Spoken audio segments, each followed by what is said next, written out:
Pessoal, tudo bem? Uh, a ideia é falar um pouquinho, para a gente ter uma ideia, mas bem rápido mesmo, bem superficial, de seleção natural e hereditariedade, tá? Tem que ser na corrida porque é bastante coisa para pouco tempo. Então, quem descreve pela primeira vez a seleção natural é o Charles Darwin, né? Para a gente ter uma ideia, quem foi meu aluno, quem é meu aluno de ciências e de biologia, eu já fiz esse esqueminha para explicar. Vou repetir o mesmo esquema, tá? Então, imaginem que isso aqui seja o desenho, a representação de uma espécie qualquer, tá? Vamos chamar de Sheila porque Sheila é um nome legal.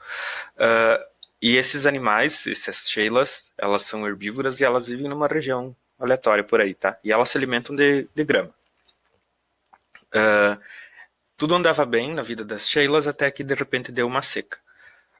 Quando começou a ter seca, começou a diminuir a quantidade de grama disponível para elas comer, né? Então todas elas queriam comer grama, tinha pouca grama, algumas morriam, né? Ou não conseguiam se reproduzir.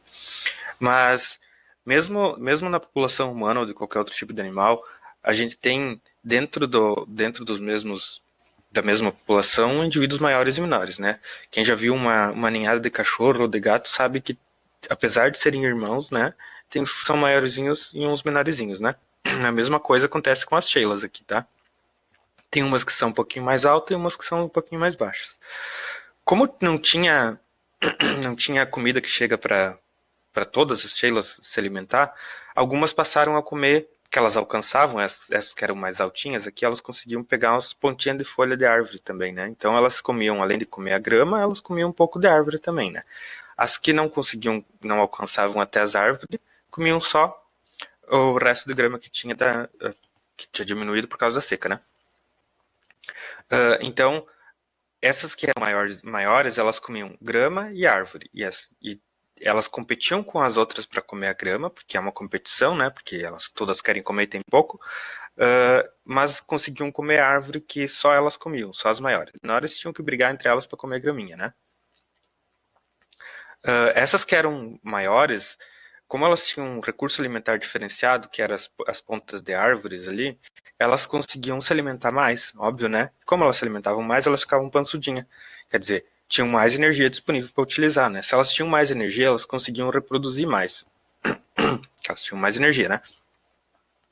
Essas que tinham mais energia, conseguiam reproduzir mais, tinham mais filhotes, né? Então, o esperado é que tivesse, depois de um tempo, mais dessas altinhas, né? Porque elas conseguiam ter mais filhotinhos e essa característica de ser mais alto podia passar para frente, né? Passar para os filhotes. Dos filhotes das que eram mais altas, também ia ter essa variação de tamanho um pouco, né? Umas que eram mais altas do que as mais altas e outras que eram um pouquinho mais baixas, né? Imaginem que essa aqui é uma que é um pouco mais alta do que as outras, né?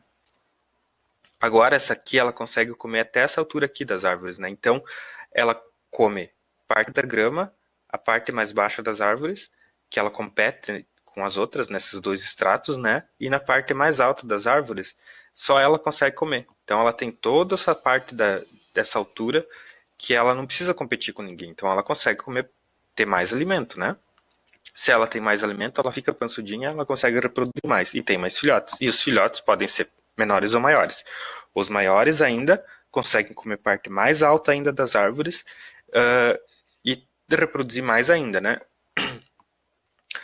Se essa seca continuasse por muito tempo e acabasse com o recurso alimentar das gramas aqui, é possível que as mais baixinhas deixassem de existir, né? E só existiria as mais altas que conseguem comer nas partes mais altas das árvores, né? Então, quando fala o meio seleciona os indivíduos ou a sobrevivência do mais apto, significa o quê? Essas mais altas, elas tinham uma característica diferenciada das outras, né? Que era ser mais alta, então elas conseguiam comer mais. Então elas estavam mais adaptadas ao meio em que elas estavam vivendo, né? O meio que seleciona, por quê? Porque teve uma alteração ambiental, né? E só as que tinham uma característica diferenciada conseguiriam sobreviver, né? Para ter uma ideia, mais ou menos seria mais ou menos assim o que como surgiu as girafas com esses pescoços tão grandes, né? Elas eram animais que tinham pescoço normal e por algum motivo, provavelmente por competição de recurso alimentar e tal, as que eram maiores conseguiam reproduzir mais e assim foi do mesmo esqueminha que eu mostrei aqui. O Mendel, ele ficava se perguntando, tá, como isso, assim? Por que os filhos são parecidos com os pais? Como é que passa esse negócio? Por que os filhotes são parecidos, né? Ele perguntou assim, Maomé, como é que passa esse negócio, né? De que jeito que é isso? E ele escreveu um livro e o nome era Maomé, como é que passa esse negócio? É verdade esse livro porque a foto aqui, tá? Então, para tentar desvendar esse mistério, ele resolveu fazer pesquisa com ervilhas, né? Ervilhas tinham um monte de tipo de variação, apesar de ser dentro da mesma espécie, e usou ervilha porque ervilha não ocupa tanto espaço, né? Se ele fosse fazer essa pesquisa com bergamota, ele ia ter que ser um latifundiário praticamente, né? Para poder plantar tanto pé de bergamota, porque ele usou muita ervilha. E outra que a ervilha é rápida para reproduzir, né? Leva uns 3 meses, por aí, um pouco mais, e elas já estão reproduzindo. As bergamotas ia ter que esperar anos e anos e ele não ia conseguir fazer. Mas enfim, vamos focar agora, por enquanto, só na questão da cor de semente. Porque dentro dessas populações de ervilhas da mesma espécie, né, existiam ervilhas que davam semente verde e existiam ervilhas que davam semente amarela. Ele disse, vamos saber o que deu, mas por quê, né? Então ele separou grupos de ervilhas que sempre davam semente verde e grupos de ervilhas que sempre davam semente amarela. Lembrem que elas são da mesma espécie, né? E ele chamou essas ervilhas que davam semente sempre da mesma cor de linhagens puras, né? Depois que ele separou esse monte de ervilha, ele disse, vou cruzar elas no meio uma com a outra para ver o que dá. E ele cruzou. A primeira cruza que ele fez, que é a geração, a gente vai chamar de geração parental, porque é os pais da coisa toda ali, tá? E o resultado desse cruzamento seria a geração filha 1, porque é a primeira geração depois dos pais, né? Que dá para chamar de F1 também. Então, o que ele encontra? Ele cruzou, então, a ervilhas que davam semente amarela com ervilhas que davam semente verde. E nos descendentes, ele encontrou só ervilhas que davam semente amarela. Ele disse, mas daí sim, cadê o verde? Tinha verde, onde é que foi parar o verde, né? Ele, vou tentar cruzar essas aqui então. As filhas das verde e amarela, que só saíram amarelas, essas aqui, né? Vou cruzar entre elas para ver o que acontece. E ele juntou uns indivíduos lá, um monte, tá? E cruzou. E o que ele encontrou daí? Cruzando essa geração F1, ele chega na geração F2, que são as filhas da F1, né? Na geração F2, ele percebeu que a cada 4 ervilhas cruzadas, 3 eram amarela e uma era verde. Ele, opa, então tá aí. Ah, tá, o verde tá aí. Mas como assim? Se ele tinha sumido, por que ele apareceu, né? Então ele diz assim, só pode então que esse tal desse verde aí, ele, quando ele tá aparecendo junto com o amarelo, tá? Quando é cruzado junto com o amarelo, o verde, ele se some, é escondido pelo amarelo. E o amarelo é dominante sobre o verde, porque quando tem as duas características, o amarelo aparece e o verde não. Na real, depois se descobre que é assim. Quando a gente tem o verde e o amarelo, o amarelo o gene para amarelo, né, o alelo para amarelo, ele tem a característica de conseguir produzir um pigmento, uma cor, tá? E o verde não produz cor nenhuma. Por que fica verde? Porque é a cor dos cloroplastos, é a cor das plantas, né? Então, se uma planta não tem um pigmento diferenciado, ela vai ficar verde, né? E quando tem o pigmento diferenciado, vai ficar da cor do pigmento diferenciado, que no caso aqui seria o amarelo, né? Então ele chama assim, de quando tem o amarelo, que o amarelo é dominante sobre o verde. E o verde é recessivo perante o amarelo, né?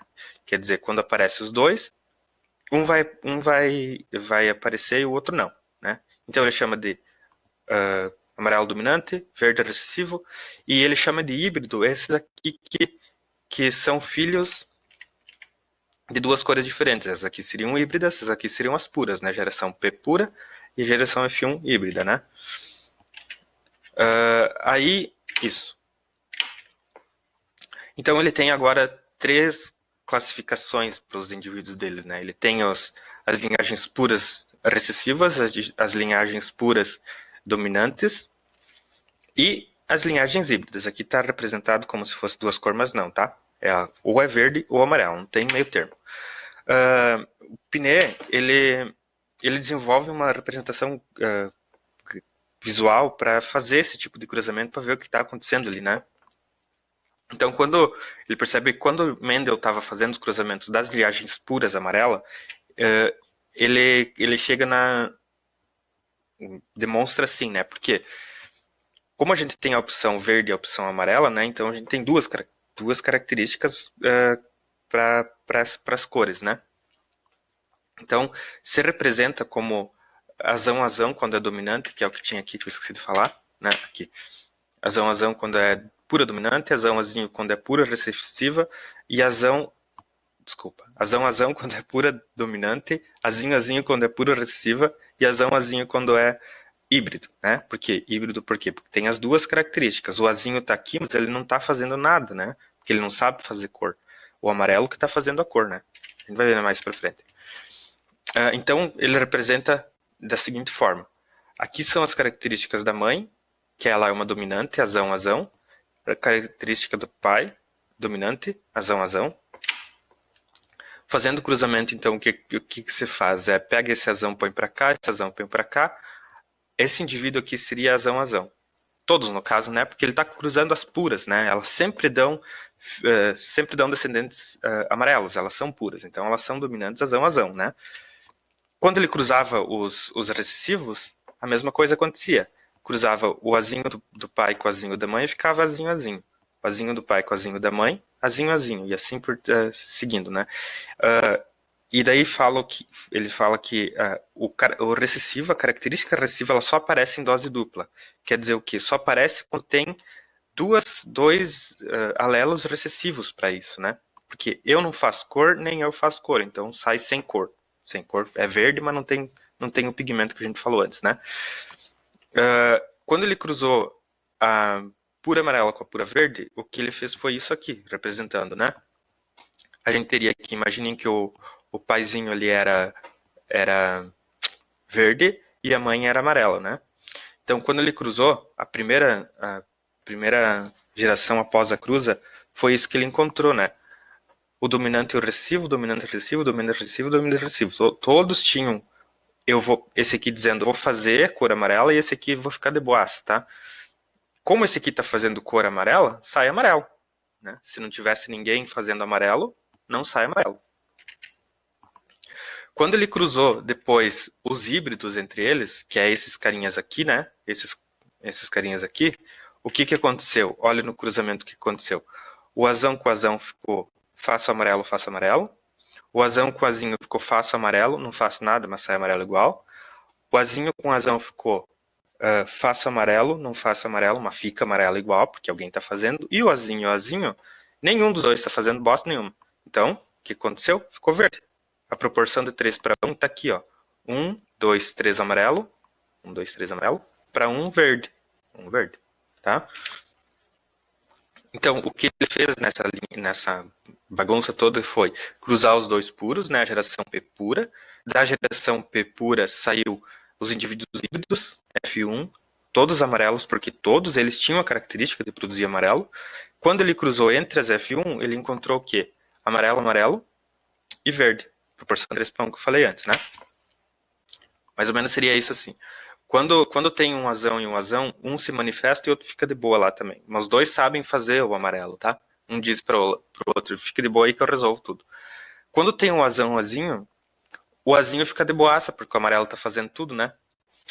Igual quando vocês vão fazer um trabalho em dupla e um faz, o outro não faz nada, né? E daí quando junta os dois que não fazem nada, não sai trabalho. Mesma coisa aqui. O azinho diz não vou fazer coisa nenhuma e o outro diz não vou fazer nem eu também. Então fica o quê? Sem cor, né? Mesma coisa acontece com o albinismo nos humanos, tá? Ele também percebe que existe uma segregação independente. Que ele diz uma coisa, outra coisa, outra coisa, né? Mais ou menos assim, seguindo com a imagem grande aquela das ervilhas. As ervilhas que ele pesquisava, elas tinham várias características diferentes, né? A forma da semente podia ser lisa, podia ser ondulada ou rugosa.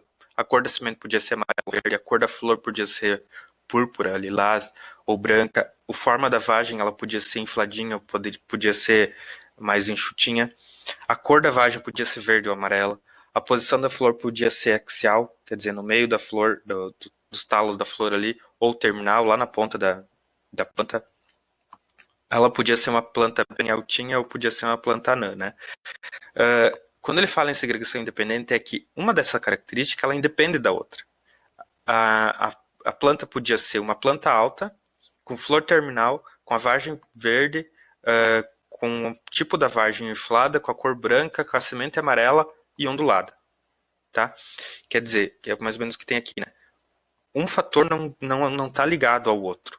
A única coisa que tá ligada é ou é alta ou é baixa, não tem meio termo, né? Ou é axial ou é terminal. Mas o fato dela ser alta não interfere na questão de ser axial terminal. O fato de ser axial terminal não interfere na cor, no tamanho, nada mais ali, tá? Por isso a segregação independente. Um fator independe do outro, né? Uma característica independe da outra, né? E daí a gente chega na herança qualitativa, porque até agora a gente tinha ou é amarela ou é verde, não tinha um quasinho amarelo, uma meio verde, não. Ou é um ou é outro, né? Nem todas as características elas passam assim, né? Algumas características elas têm o que se chama de herança qualitativa, porque fica no meio termo entre uma coisa e outra, né? Porque aqui a gente está falando de um alelo para uma cor e um alelo para outra. Quando a gente fala de cor por exemplo, cor da pele humana, não é só uma característica. Não é só ou é branco ou é negro. Não. Ou pode ser branco mais claro, branco mais médio, mais. Enfim, né? Tô acelerando para ver se a gente consegue fazer rápido, tá? Esse cruzamento que a gente fez aqui, que eu mostrei aqui, é a mesma coisa que aqui, ó. Só que aqui a gente tem várias características, tá? A gente tem aqui, por exemplo, ó, diz assim: Azinho, azinho, bezinho, bezinho, cezinho, cezinho é a pele branca. A pele branca é o que? É não produzir melanina, que é o que dá a cor na pele do ser humano, né? Esse aqui seria o grupo dos Todeboaço, o grupo do fundão da sala que não faz trabalho nenhum. Não vamos fazer nada, tá? E esse aqui, que é a pele escura, seria o azão, azão, bezão, bezão, cezão, cezão, é o grupo lá da frente que diz vamos fazer tudo, né? Porque eles fazem melanina, eles fazem a cor da pele, tá? Quando cruza, não faz, vou fazer cor de pele com não vou fazer cor de pele, a gente tem toda essa gama de características que tem aqui. Por exemplo, ó, se a gente cruzar azão, bezão e cezão com azão, bezão, cezão, quer dizer, um indivíduo de pele escura com um indivíduo de pele escura, os filhos vão sair com pele escura. Aqui tá azinho e aqui tá bezão, azão, bezão e tudo maiúsculo, né? Porque a cor escura é dominante para a cor clara. É a mesma coisa lá das ervilhas, né? O azão diz vão fazer pigmento, o azinho diz não vão fazer pigmento. Então, quando cruza, se tem um que faz pigmento, senão não faz. Se a gente cruzar uma pessoa de pele bem escura com uma pessoa de pele bem clara, o que a gente vai ter, ó? Provavelmente uma pessoa de pele escura, porque, ó, tem azão, tem bezão e tem cezão. Os azinho, bezinho e cezinho, eles estão de boaça ali também, né? Quando a gente cruza uma pessoa de pele bem clara com outra pessoa de pele bem clara, a gente vai ter uma pessoa de pele bem clara. Então, isso aqui vai dar a tonalidade da cor. Quanto mais características dominantes, que são esses aqui, a pessoa tiver, mais escura a pele. Quanto menos desse daí, quanto menos característica dominante, mais clara a pele. Se a gente fosse pegar essa pessoa aqui, ela provavelmente seria um tom médio de pele, né? Quanto mais para cá, mais escura a pele, quanto mais para cá, mais clara a pele. Bem no 12, tá escrito ali, ó, eu tava na frente. A pele escura é dominante em relação à pele clara. Então ele diz, tá, nada a ver uma coisa com a outra, então não tem nada a ver. Por exemplo, um ser humano ele pode ter a pele clara e ser alto ou baixo. Ele pode ter a pele escura e ser alto ou baixo também, né? A cor da pele não interfere no tamanho, a cor da pele não interfere na cor dos olhos, não interfere na cor do cabelo, não interfere no tamanho do dedão do pé. Não tem nada a ver uma coisa com a outra, né? A cor da pele é só uma das características que pode acontecer, mas ela não está ligada com nenhuma das outras, tá? É isso, acabou. Falou, gente. Eu sei que foi muito rápido.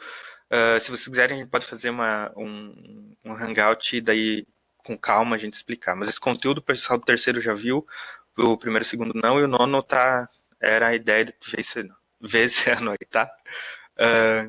Então tá, gente.